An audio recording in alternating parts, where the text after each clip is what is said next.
அஸ்ஸலாமு அலைக்கும். இன்றைக்கி ஃபெமி குக்ஸ் அண்ட் வ்ளாக்ஸில் பார்க்க போகிற ரெசிபி கருப்பட்டி ரவா கேசரி. கமெண்ட் செக்ஷனில் ஸ்வீட் ரெசிபி போட சொல்லி நிறையா பேர் கேட்டிருந்தீங்க. அவங்களுக்காக ரவா கேசரி பண்ணியிருக்கோம், அதுவும் கருப்பட்டியில். வாங்க இது எப்படி செய்யுதுன்னு பார்க்கலாமா?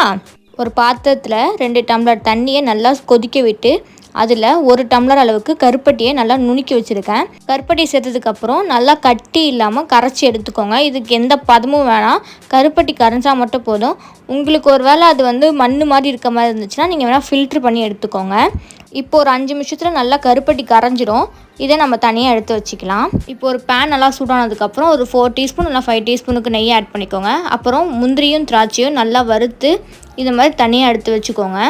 இப்போது அதே பேனில் ஒரு கிளாஸ் தண்ணியை இந்தமாதிரி சேர்த்துக்கோங்க. இது நல்லா கொதித்து வந்ததுக்கப்புறம் இப்போ ஆல்ரெடி நம்ம கருப்பட்டி கரைச்சி வச்சுருந்தோம்ல, இப்போது அதை 2 கிளாஸுக்கு ஊற்றிடலாம். 2 கிளாஸ் கருப்பட்டி தண்ணியை ஊற்றி நல்லா ஒரு 5 நிமிஷம் நல்லா கொதிக்க விட்டுருங்க. நல்லா இந்த மாதிரி கொதித்து வரும். இந்த டைமில் 1 கிளாஸ் ரவையை சேர்த்துக்கிறேன். இது ஆல்ரெடி வறுத்த ரவா தான், அதனால் இதை நான் அப்படியே சேர்த்துக்கிறேன். கை விடாமல் கிண்டிக்கிட்டே இருங்க. கை விட்டிங்கன்னா கட்டி பிடிச்சிரும், அதுக்கப்புறம் உங்களுக்கு கீழே தீஞ்சும் போயிடும். நல்லா கிண்டிக்கிட்டே இருந்தோன்னா தண்ணிலாம் நம்மளுக்கு இழுத்துக்கிறோம்.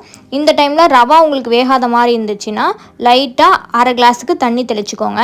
இந்த மாதிரி நல்லா கிறிஸ்டலாக வந்திருக்கும். இந்த டைமில் 2 டீஸ்பூனுக்கு இந்த மாதிரி நெய்யை ஊற்றி அதையும் நல்லா கிண்டிடுங்க. நல்லா கிண்டி வந்ததுக்கப்புறம் இதில் நம்ம வறுத்து வச்சுருக்க முந்திரி திராட்சையை இந்த டைமில் சேர்த்துக்கோங்க. சேர்த்து அதையும் கிண்டிடுங்க.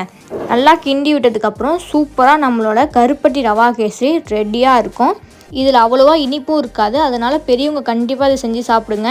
சுகர் பேஷண்ட்டாக இருக்கவங்க சாப்பிட முடியலனா கண்டிப்பாக இந்த மாதிரி செஞ்சு ட்ரை பண்ணி பாருங்கள்.